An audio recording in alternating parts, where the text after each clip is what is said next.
You're listening to Switched On Australia, the podcast that tracks the opportunities and challenges of electrifying everything, everywhere. Switched On is brought to you by the publishers of Renew Economy, Australia's best informed, most read website focusing on the green energy transition, and is supported by Boundless Earth, using philanthropy, investment and direct advocacy to help Australia become a global force in a decarbonised world. G'day and welcome to the Switched On podcast. Thanks for joining me. I'm Anne Delaney. And I'd like to acknowledge that Switched On is produced on the lands of the Arakwal people, which is part of the Bundjalung Nation in northern New South Wales. And I'd also like to pay my respects to their elders past, present and emerging. Well, if you've been listening to Switched On in recent months, you know that household energy resources are becoming a big thing. But just how big is only now becoming clear.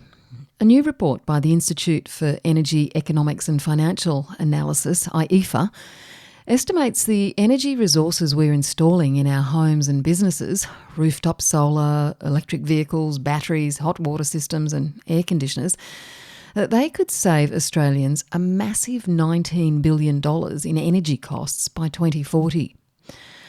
But if we want to realise those huge economic benefits, we need some courageous and urgent action to integrate them into our electricity system better. And if we get that right, we have the chance to underpin Australia's future economic prosperity. With lower electricity and transport costs, we can electrify everything and we can eliminate our dependency on gas. Gabrielle Kuiper is a specialist in distributed energy resources, DER, and the author of the new IEEFA report, and she's my guest today on the podcast. Now, these resources or assets are sometimes referred to as DER, consumer energy resources or customer resources. So I started my discussion with Gabrielle by asking her to spell out exactly what they are. Distributed energy resources encompass a whole variety of technologies and devices that are usually in people's homes and businesses. At the simplest, it's something like your hot water system, which can be put on or off at different times. As you get more sophisticated, it gets to air conditioners, solar systems, electric vehicles, batteries. They're basically all of the small-scale energy technologies, generation, storage, and flexible demand that are in people's homes and businesses. And so why are they becoming so important for Australia's energy transition? They're becoming important because Australian households love their rooftop solar, and they also are increasingly enjoying their batteries, their electric vehicles, their heat pump hot water systems. And as a result, the energy that we talk about being behind the meter in people's homes and businesses, both the energy, the storage, and that flexible demand becoming a much, much larger part of the energy system. We're moving from a situation where all the generation was in large coal or gas-fired generators in places usually where the coal was, so like in the Hunter Valley in New South Wales, to a really significant proportion of energy actually being where people are using it in their homes and businesses. How much of it now? That's completely changing the nature of the electricity system. And it's the other point to make is this is kind of ironic because when it started out, we had super, super small coal electric light generators. I live just down the road from the very first one in Redfern in Sydney. So there was a small building, burnt coal, and it generated electricity for the local electric lights. So we started off having local energy supplies, and we're reverting back to having local energy supplies. So we've now got about a third of households in Australia. That's more than any other country in the world on a per capita basis that have got rooftop solar. But we've had controllable hot water since the 1950s. So the numbers about where we're at now are large. Where we're going to get to is even bigger. So Anna Collier, who's the chair of the Australian Energy Market Commission, that's the body that sets the rules or the regulations, if you like, in our energy market, she said, look, DR is at least 20% of the solution and we need to be giving it at least 20% of our attention, and we're not. I think that's less than half of what the future potential is. We're actually looking at it being more like, at least 40% of future energy supply in households and businesses, and even more in storage. So the Australian energy market operators forecast for storage suggests that the vast majority, at least three quarters, I think up to 82% now on the latest estimates, is behind the meter. So particularly in electric vehicles as well as stationary batteries. So I think we've continuously underestimated how much all of these distributed energy resources are going to comprise our future energy system. The estimates and the attention being paid is getting better and better, but we're still really underestimating the significance of this transition. I'll get to the consequences of that underestimation in a little bit, but tell me, this is going to create some issues with the integration of these resources into the grid if we are going to maximise their capacity. Tell me what sort of issues that's creating and why integration of these resources is so important. It's funny because I give quite a few talks internationally, and people are always concerned about technical issues of rooftop solar in the grid. And in Australia, we had a lot of what I like to call technical scaremongering about how rooftop solar was going to break the grid. And basically, every single problem that was identified either turned out to be not a problem, or we found quite simple, but, I'm not saying not important and not significant ways to address it.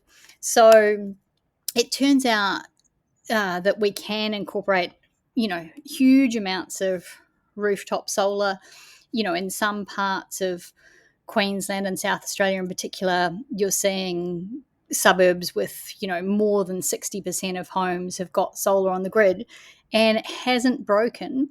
And there's a couple of things that have gone on, but basically we're getting much less of our electricity supply from the grid. So we're actually using our local poles and wires, our local distribution networks less. So there's actually a huge amount of capacity now on those networks.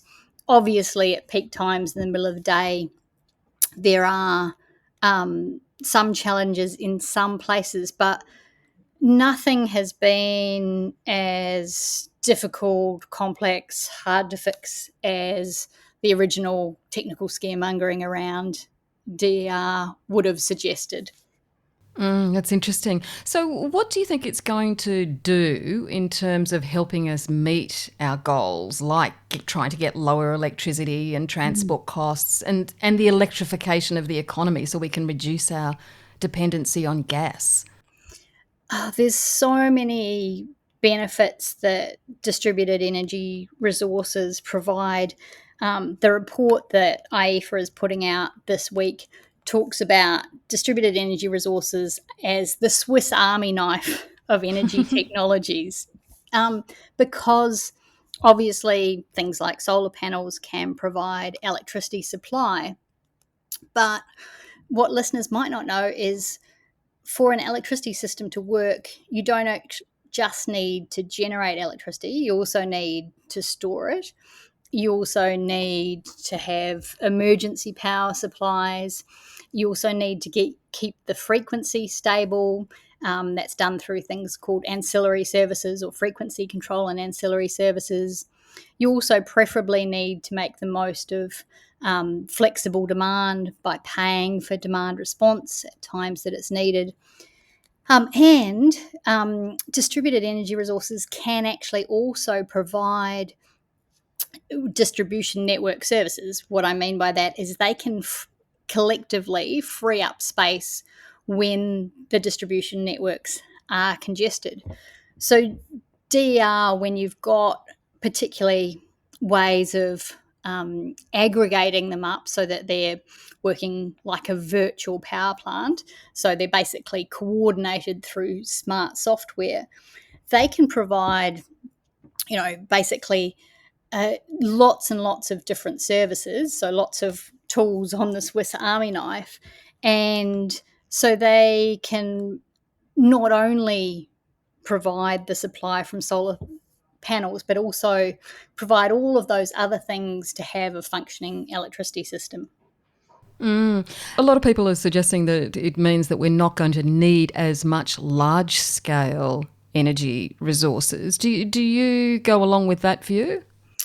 Absolutely. And I think this is an area where we really haven't done enough research to see what the potential is. There is a fantastic study out of Beringa, who are consultants who did work for the now abolished Energy Security Board. And they suggested that if you had all of these distributed energy resources, and if they were able to be used in such a way that they could provide some network services, you could get $11 billion worth of benefit. So, substituting what you would spend $11 billion less on distribution and transmission networks than you would have otherwise in net That's present phenomenal. value terms by 2040. Yeah, so huge number there. And at the moment, we're planning for a lot of new expensive transmission, but we haven't done, you know, the scenarios, what economists would call the counterfactual, in terms of what would happen if we invested more in integrating DER well, and how might that save some of the transmission costs. Obviously, that Beringa study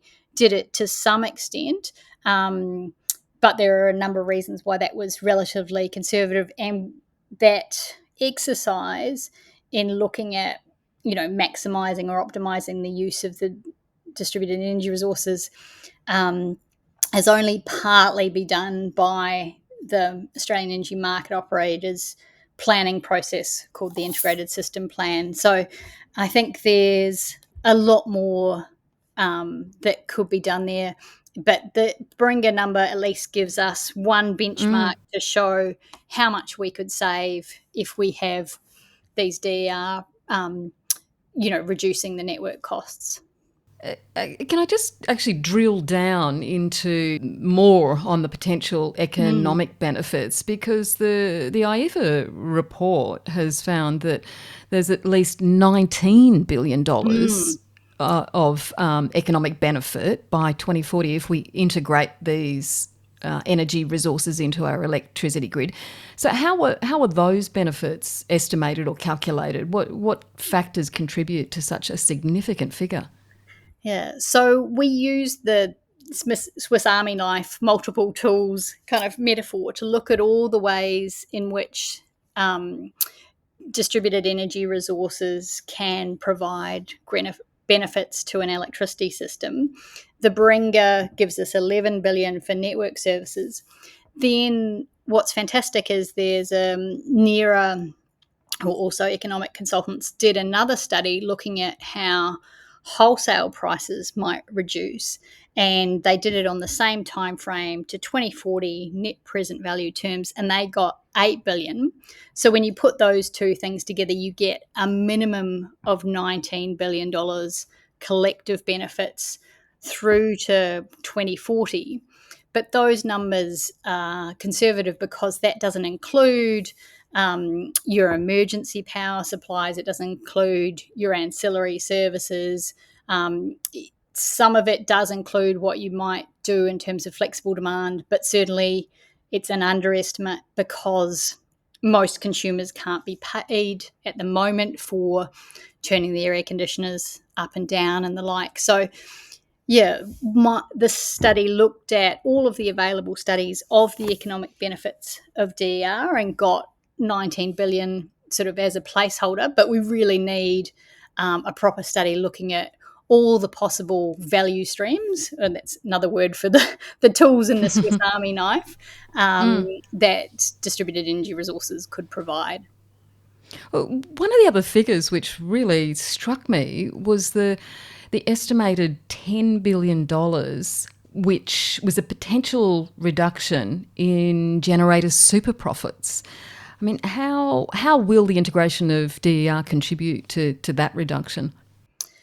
It's fantastic you've picked up on that. That was a really insightful number, also out of the NERA study. So while they said wholesale costs would reduce overall, economists don't put cost savings to consumers in the same bucket as overall economic benefits. So they looked at like a secondary effect, which is what happens when basically your 4 to 8 p.m. peak, so that's the evening time when prices are almost always high, and also other peaks, particularly during summer when prices can go up to over $16,000 a megawatt hour. And their modelling showed that because those peaks would flatten out.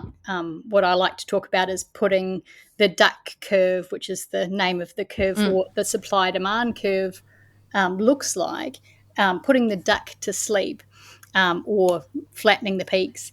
That those, Maybe just flesh that out a little bit, Gabrielle. I mean, sure, essentially that duck curve is, for those of us who don't know, is it relates to when we're using solar and not generating solar, isn't it? yeah. So with the duck curve, you draw a line from in the morning when there's a small peak when people get up and use electricity, and then it dives down in the middle of the day when we're getting all the solar production from large and small scale solar systems, and then it comes up again for the head of the duck in the evening. And this is what our electricity supply demand curve looks like at the moment. But obviously, if you get more batteries in the system, if you get more flexible demand, if you shift around your electricity use, so you make the most of the solar in the middle of the day and also store some of it and use it in the evening peak, you will essentially turn that duck looking curve into a sleeping duck curve. It will basically be nearly flat. And what has been the way the wholesale market works to date is all of the coal and gas fired generators that we've had, but also obviously renewable generators recently, they've earned all their profits in those peak times. And NERA call these the super profits. And they will essentially disappear, which is how you get $10 billion worth of consumer savings by 2040. So it's basically the consumers stopping the generators from milking the whole system, which is what they have been doing for a long time.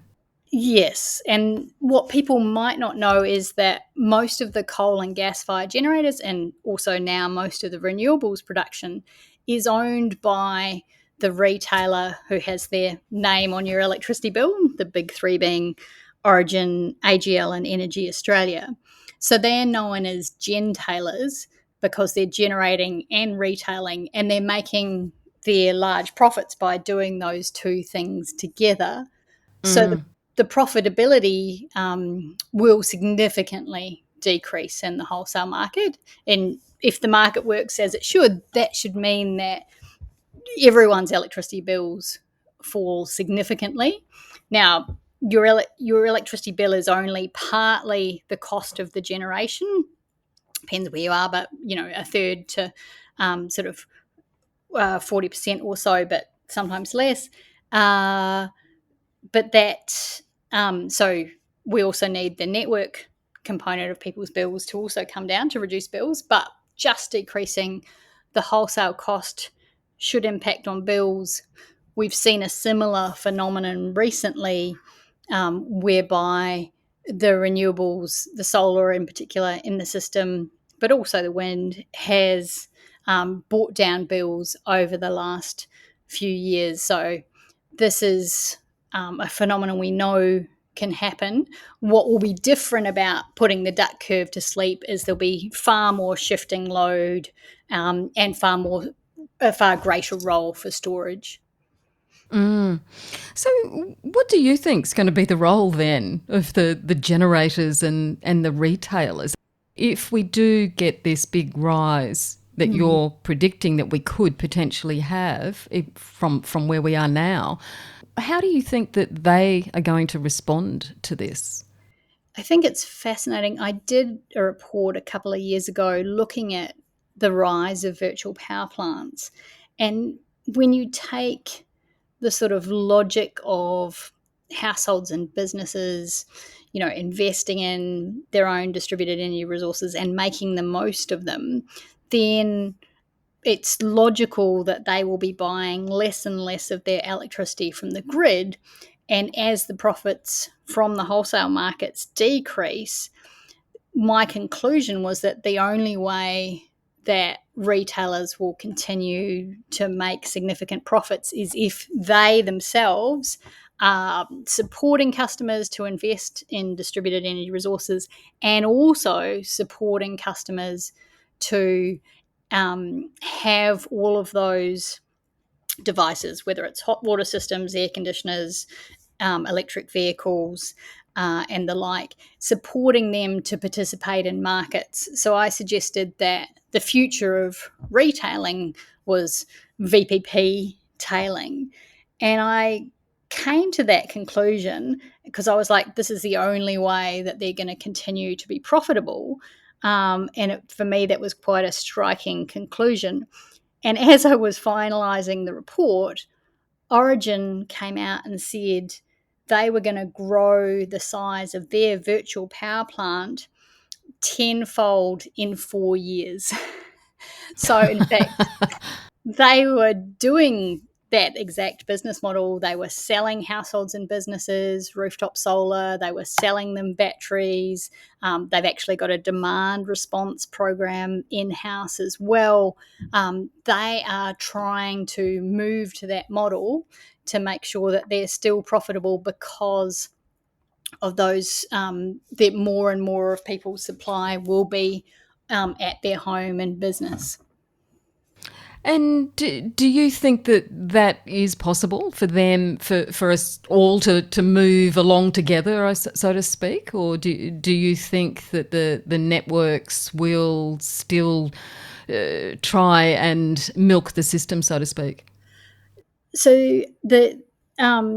we need to distinguish here, and it's very confusing because there are so many players in the way our electricity system works. But I think the retailers who also traditionally have owned the coal and gas-fired generators, but are now owning the renewables and also seeking to have access to people's solar and other distributed energy resources behind the meter, I think the ones that do that the smartest will be the most profitable. And you're already, seeing that, for example, with the bid for Origin from Brookfield. Like, overseas investors understand they've got a really forward-looking strategy. That bid failed, but I think the Gentilers that don't leap on board this will struggle. And we've seen, Energy Australia's profitability is struggling at the moment. And I don't want to draw too long a bow and say it's all about whether or not these companies have got distributed energy resources as a centre of their business strategy. However, the Origin CEO did say in presentations to shareholders in the market more generally that they could basically set up these virtual power plants for next to nothing. Wow. Because obviously, yes, they need to have the smart software to coordinate all the devices. They have to pay consumers to participate. But you compare that with what it takes to build large-scale wind and solar farms, be dependent on the transmission build often as well. It's relatively easy. It's much harder in IT terms. And one of the really interesting things I think about the dynamics of distributed energy resources and future electricity systems in general is that we're moving to a world where we're combining energy with IT, with transport.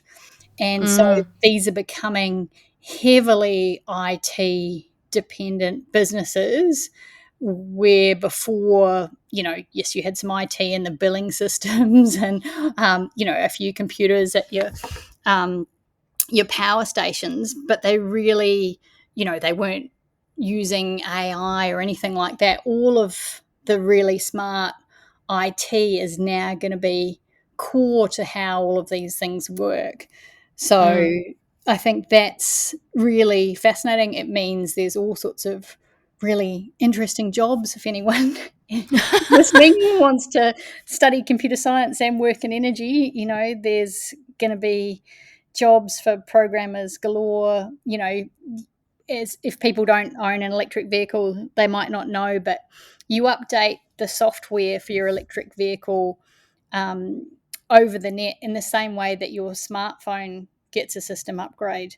It's quite phenomenal the way in which the IT and the energy is coming together. I mean, the ironic thing being both your smartphone and your electric vehicle both have at their heart at the moment generally a lithium-ion battery. One of those devices has got 4 wheels and can take you places, but they've both movable battery. but they've both got an enormous amount of sophisticated software behind them. Just looking at that issue about tech, do you think that that is going to help ensure that distributed energy resources will empower consumers or disempower consumers? Look, in the overall, it should absolutely empower consumers because they can set the settings. So you could sign up, say, when you buy an electric vehicle, and you could say it, hopefully, in an ideal world, it will give you a choice of what percentage of your battery would you like to retain for an emergency. So if you're living in the inner city, you might need 10% of your battery so you can drive to the nearest hospital should anything happen. But if you're living in a regional area, maybe you need enough battery to drive 100 kilometres, so you want to reserve half of your battery. And then the other proportion of your battery can be made available to be charged and discharged and earn revenue in a variety of different ways. A variety of the tools in the Swiss Army knife could be used for demand response. It could be providing frequency control and ancillary services at different times. Some smart company will work out how to make the best use of your battery. You won't need to think about it. You'll just get paid, say, on average, $1,000 a year for having your battery accessible. And I'm hoping that that's how it works, that consumers have control. They can, have the override, or they should have the override, no matter what the device is. But then they will hopefully also have access to lots of competition through lots of innovative companies that will offer them different value for having their device accessible for it to be used for playing in electricity markets, but they won't have to think about it. I mean, some people do want to think about these sorts of things and they do want that control. Other people just want to flick the switch, and Yes. and let it have all, it all be controlled for them.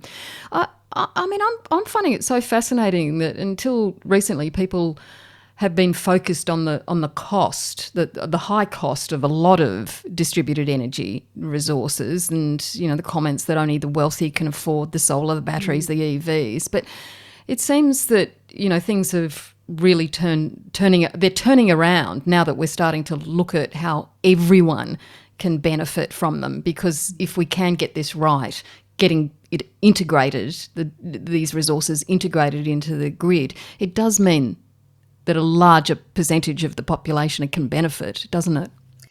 So the nice thing for me looking at these 9 different studies that have been done of the economic benefits is that they all look at overall economic benefits. So you're right, when rooftop solar came out, people were like, well, this is a plaything for the rich. What some of the commentators didn't realize is that while it was only some people that could afford to put solar on the roof, then that the people that did so were lowering the wholesale prices for everyone. And the same is true for all of these distributed energy resources. And when we get them at scale with the storage and with the flexible demand, we'll see these billions of dollars of economic benefits for everyone. And that's really important for people to understand, that by people having, little power stations or batteries on wheels in their homes or businesses, that's helping the electricity system as a whole and lowering everyone's bills. So that's really, really important as the first point. The second point, though, is that not everyone can afford to put solar on their roof, and lots of people are renting, and particularly people in social and affordable housing don't have access to that kind of capital, and potentially the organisations that run social or public housing don't have the capital. And that's where it's really important for governments to step in and subsidise installations on those properties. And fortunately, we're seeing that happen now, partnerships between the federal government and the states. It's only happening at a relatively small scale at the moment, and it massively needs to scale up. But even what's been done so far shows how significant the benefits can be for those consumers. I mean, you. Can I make one other point that I think so important in the debate about equity on energy, is that the best thing that we could do in Australia to lower the electricity bills for the people who can least afford it is not actually an energy policy. It's a housing policy. Because we've got such poor quality housing stock, and because when you rent or buy a home, unless you live in Canberra in the ACT, you can't find out how it's rated. So the thing that would make the biggest difference to energy equity, energy poverty in Australia, is having minimum rental housing performance standards. So just like, we have minimum standards if you buy a fridge, you can't buy in Australia, a crappy, very energy intensive fridge. We've outlawed them. We've said there must be a minimum standard for the energy performance of your fridge. We don't have a minimum standard of energy performance of your rental housing. And given that renters can't change the fabric of their home, they can't put solar on the roof, they can't change the hot water system, if we put that in place, that would make an enormous amount of difference. And I know there's been a huge number of people campaigning on this for a very long time, plus having having mandatory disclosure at point of sale or point of lease would also really help. But I think it's vitally important for people to understand not all the solutions to energy sit in energy policy. Sometimes they sit elsewhere. And that housing one is super, super Yes. important. And it would also make a big difference in terms of the health consequences, because living in a house that, for example, is too cold in winter is very bad, particularly for people with chronic health conditions. It's definitely time for minimum standards for rental accommodation and mandatory disclosure. And as you say, a lot of people have been working on this for some time. But I mean, hopefully the culture is shifting. And I mean, obviously that's one of the things that you think policymakers and stakeholders should do, and urgently. What else do you think is needed to ensure effective integration of distributed energy resources into the energy system? And you won't be surprised that I have a significant list, but I'll try and make it easy by breaking it down into 3 areas. The first is there are technical changes that we need to make. So we need to get the technical standards in place for distributed energy resources, and we need a body that's got responsibility for that, which doesn't exist currently.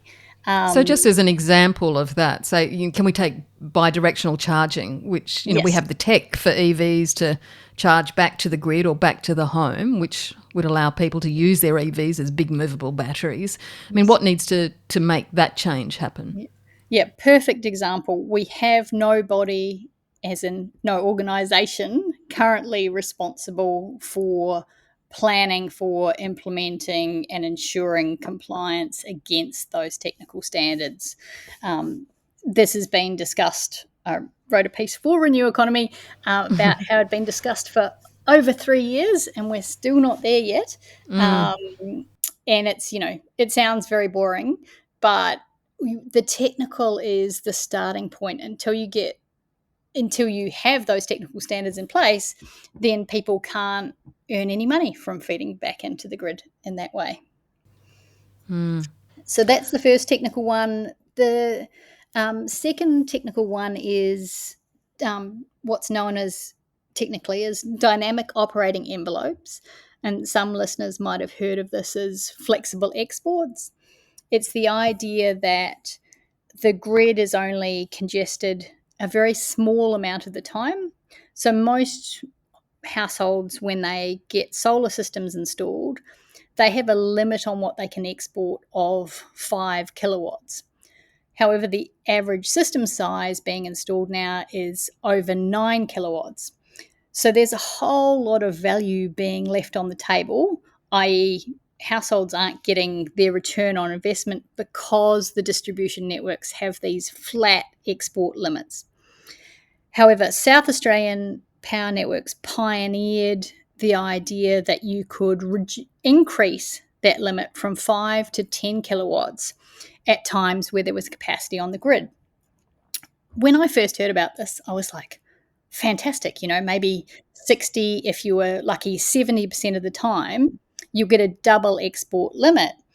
And what South Australian Power Networks have found through modelling is that their prediction is that they will be able to give households double the amount of export 98% of the time. Wow. So it will only really be in spring when the grid's congested that they will have to reduce that. So South Australian Power Networks have got that in place. It's in place in a small amount of places in Queensland, but it should be universal across the NEM and the Western Australian WEM, and it's not. I don't understand why the other distribution networks haven't put it in place as fast as possible, given the benefits for consumers, but they haven't. Third technical one is fixing the challenge of voltage. This is one where there was a lot of technical scaremongering. People told me rooftop solar is causing voltage rise on the grid, and that's a problem for managing local electricity networks. However, when I was working with the Energy Security Board, we commissioned fantastic research from the University of New South Wales, and they found there are existing high voltages in the grid, and that's for 2 reasons. One, because we have in Australia gone from 240 to 230 volts, and we've also had high voltages in order to support the use of air conditioning during the boom in the sort of 2000s when lots of people installed large ducted air conditioning systems. Anyway, the Victorian government have acted on this, and they have worked with their distribution businesses, the poles and wires companies in Victoria, and started to bring down the voltages, and actually calculated that this would save consumers millions of dollars every year. And so that also needs to happen across the electricity network. I mean, Gabrielle, all of these changes in policy, planning, regulations, they're only going to happen if we actually treat distributed energy resources on the same terms as we do large-scale energy generation, isn't it? Yes, I think DR's very much been seen as a poor second cousin. I mean, partly that's just a legacy issue.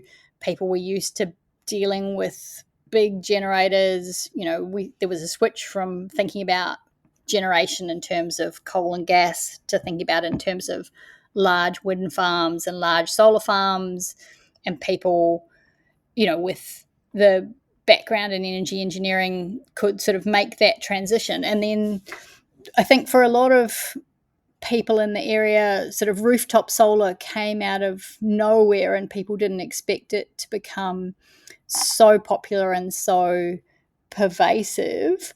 And we're still playing catch up. As I said, it's improving, but there's still a very long way to go to give the focus and the policy and regulatory support and empowerment around distributed energy resources that we need. So just a final question, Gabrielle. How hopeful are you that we can get this right, that we can get to realise the potential huge economic benefits that you've outlined through integrating all these distributed energy resources?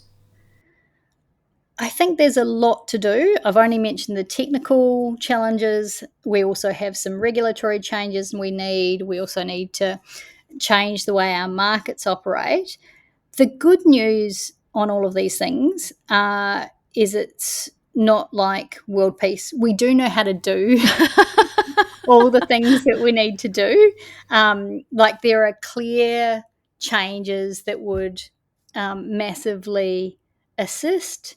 I mentioned Anna Collier, chair of the AEMC, the market rule maker, has said that all of the market bodies need to pay more attention to distributed energy resources. So I think there's some sort of new enthusiasm and commitment from the market bodies, which is fantastic.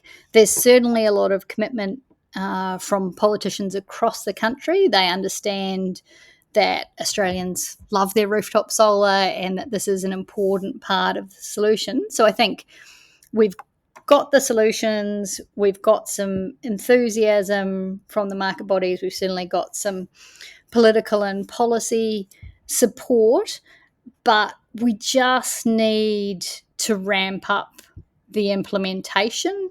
I think we've had a lot of plans and we need to really get on with the doing and make sure that we do it fast enough. I remember years ago, I think it was Mark Vincent from South Australian Power Networks who was like, explaining how distribution networks sort of didn't see the air conditioning boom coming. They didn't see the solar boom coming. And he was just hoping that they got things together and planned in time for the EV boom.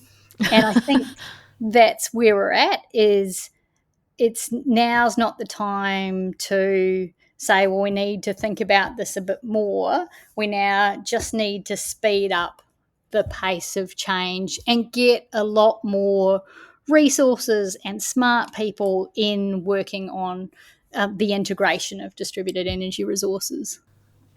We do indeed. Gabrielle Kuiper, thank you so much for joining the Switched On podcast today. It's been an absolute pleasure. Really appreciated all your thoughtful questions, Anne. And Gabrielle Kuiper is a specialist in distributed energy resources, and she's the author of the new IEEFA report, which is titled, as a convenient reminder, DER could provide $19 billion economic boost by 2040. Well, that's it for another Switched On podcast. Next time we'll focus more on what the federal government needs to be doing in their next budget to help us all electrify faster. I'm Anne Delaney. See you then.